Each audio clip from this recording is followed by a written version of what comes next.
सोनम वांगचूक प्रकरण सरकारच्या अंगलट.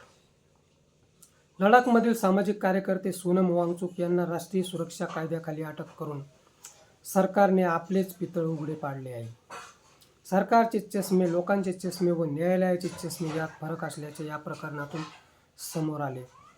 यामुळे एक एक काळा धंदा उघडा पडत चालला आहे. सध्या आखातात युद्धजन्य परिस्थिती आहे.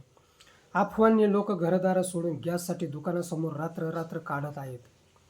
हॉटेल, बेकरीवाल्यांनी चुली पेटविल्या. खाद्यपदार्थांच्या किमती अव्वाच्या सव्वा वाढविल्या. हे सरकारसाठी चांगले लक्षण नाही.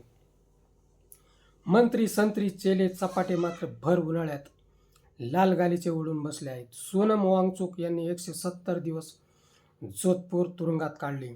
आता त्यांची सुटका झाली. 170 दिवसांची भरपाई सरकार देईल काय?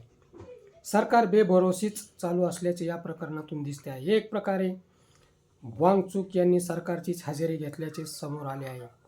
संभाषण किंवा सोशल मीडियावरील पोस्ट कोर्टात पुरावा ठरविला जात नाही हे समजल्याने सरकारने रासोका मागे घेऊन आपल्याच थोबाडीत मारून घेतली. हे प्रकरण सरकारच्या चांगलेच अंगलट आले आहे.